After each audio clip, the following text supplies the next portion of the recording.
Assalamualaikum, bertemu kembali dalam siri kedua, teori menjejaki pengembaraan Zulkarnain.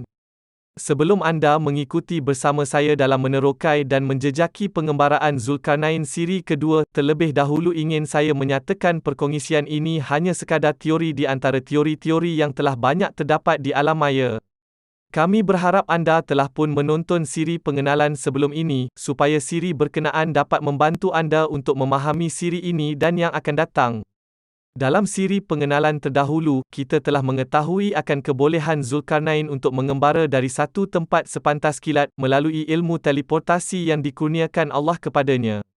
Secara sedar, kita memahami bagaimana Zulkarnain tidak menggunakan kuasa ketenteraan tapi lebih kepada mengembara berseorangan, memandangkan ilmu yang dimilikinya cukup membantu dalam mencapai misi dakwahnya. Tanpa membuang masa, mari kita memahami salah satu misi pengembaraan Zulkarnain dari timur ke barat seperti yang diceritakan Allah kepada kita melalui Nabi Muhammad SAW. وَيَسْأَلُونَكَ عَنْ ذِي الْقَرْنَيْنِ قُلْ سَأَتْلُو عَلَيْكُمْ مِنْهُ ذِكْرًا. Dan mereka bertanya kepadamu, wahai Muhammad, mengenai Zulkarnain. Katakanlah, aku akan bacakan kepada kamu wahyu dari Allah yang menerangkan sedikit tentang perihalnya. Inna makkanna lahu fil ardi wa atainahu min kulli syai'in sababa. Sesungguhnya kami telah memberikan kepadanya kekuasaan memerintah di bumi, dan kami beri kepadanya jalan bagi menjayakan tiap-tiap sesuatu yang diperlukannya. فَأَتْبَعَ سَبَبًا. Lalu ia menurut jalan yang menyampaikan maksudnya.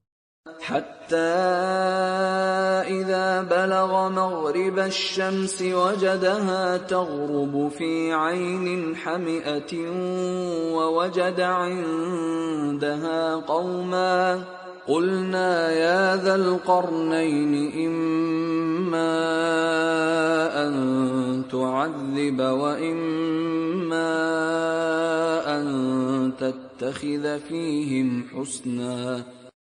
Sehingga apabila ia sampai ke daerah matahari terbenam, ia mendapatinya terbenam di sebuah matai yang hitam berlumpur, dan ia dapati di sisinya satu kaum yang kufur ingkar. Kami berfirman dengan mengilhamkan kepadanya, wahai Zulkarnain, pilihlah sama ada engkau hendak menyeksa mereka atau engkau bertindak secara baik terhadap mereka.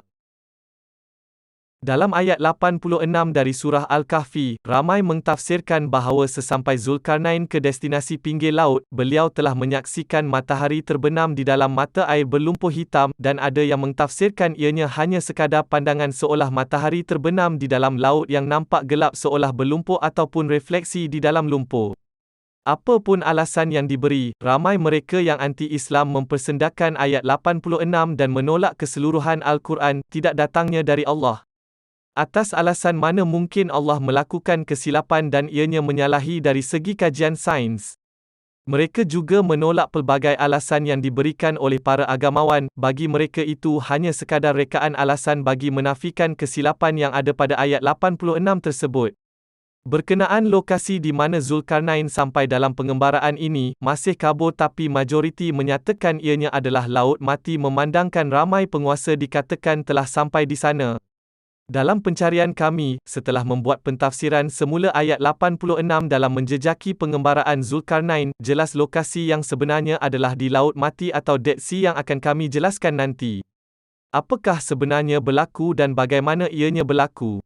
Seperti yang dinyatakan dalam siri pengenalan, keistimewaan yang ada pada Zulkarnain adalah kebolehannya untuk mengembara dari satu tempat ke tempat yang lain secara teleportasi, yang membolehkannya bergerak sepantas kilat dalam sesaat. Bagaimana kepantasan ini membawanya ke destinasi Laut Mati? Dalam ayat 86, ternyata pengembaraan Zulkarnain secara teleportasi membawanya ke dalam lumpur yang terdapat di kawasan Laut Mati. Ayat 86 asal yang ditafsir begini. Sehingga apabila ia sampai ke daerah matahari terbenam, ia mendapatinya terbenam di sebuah matai yang hitam berlumpur, dan ia dapati di sisinya satu kaum yang kufur ingkar. Perlu ditafsirkan semula begini. Sehingga apabila ia sampai ke daerah matahari terbenam, ia mendapati dirinya terbenam di sebuah matai yang hitam berlumpur, dan ia dapati di sisinya satu kaum yang kufur ingkar. Mendapatinya terbenam tidaklah merujuk kepada matahari tetapi merujuk kepada diri Zulkarnain yang mendapati dirinya terbenam dalam lumpur sesampai di destinasi berkenaan, secara teleportasi. Seterusnya dalam ayat 86 dari surah Al-Kahfi, Zulkarnain mendapati dirinya terbenam di dalam mata air berlumpur hitam. Dalam pencarian lokasi yang dimaksudkan, kami menemui beberapa kawasan yang terdapat berlumpur hitam di Laut Mati. Apa hubung kait kaum kufur yang terdapat di kawasan berkenaan dengan mata air berlumpur hitam dan kenapa agaknya Allah menceritakan kedatangan Zulkarnain ke daerah ini? Kami berteori mungkinkah pertama, kawasan ini berdekatan dengan kerajaan Nabi Sulaiman? Mungkinkah kaum ini masih enggan menerima dan menyembah Allah? Kedua, kaum ini tidak mahu mengambil iktibar dari peristiwa berdekatan yang berlaku kepada kaum Nabi Lut dan mereka masih tetap mengamal dengan perbuatan sonsang. Peristiwa paling sinonim dengan Laut Mati ialah kemusnahan kaum Sodomi iaitu kaum Nabi Lut yang mengamalkan gaya hidup songsang dan menafikan kenabian Nabi Lut. Justeru, Allah telah menurunkan bencana yang amat dahsyat, membenam kaum ini ke dalam tanah seperti yang digambarkan di dalam Al-Quran. Peristiwa tersebut dianggarkan berlaku kira-kira pada 1800 tahun sebelum Masihi. Dari surah Al-Hijj, ayat 74, Allah berfirman, maka kami jadikan negeri kaum Lut itu tunggang balik, tertimbus segala yang ada di muka buminya, dan kami hujani atasnya dengan batu dari tanah yang dibakar. Ketiga, kaum ini terlalu obses dengan kepercayaan kepada kuasa mistik lumpur hitam yang dikatakan punya kuasa untuk menyembuh pelbagai penyakit. Kepercayaan ini sehingga membawa kepada mereka mensyirikkan Allah. Hal ini sudah lama diketahui oleh Raja Salomon, Cleopatra dan Herodes Agung sehingga mereka mendatangi Laut Mati untuk memperoleh efek tersebut. Keempat, Allah ingin menyatakan iaitu tempat yang ada mata air berlumpur hitam adalah bukti bagi menjawab teka-teki di mana sebenarnya Zulkarnain telah tiba dalam pengembaraan arah matahari terbenam arah barat.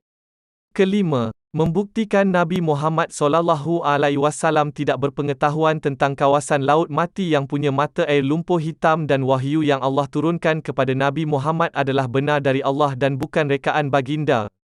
Keenam, sebagai mukadimah siri pengembaraan Zulkarnain berseorangan dan adalah cerita benar dengan bukti-bukti yang kita dapat lihat sehingga kini. Ketujuh, menarik perhatian kita akan kemungkinan akan berlaku banyak lagi peristiwa di kawasan Laut Mati. Sekian sahaja dari kami untuk siri kedua, teori dalam menjejaki pengembaraan Zulkarnain. Akan susul nanti siri ketiga, yang akan membawa anda mengikuti pengembaraan Zulkarnain ke arah matahari terbit iaitu sebelah timur.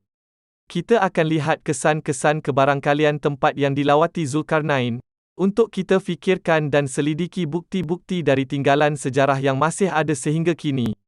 Ianya juga menjadi bukti kebenaran ayat-ayat Al-Quran yang sebenarnya datang dari Allah dan bukan rekaan Nabi Muhammad SAW.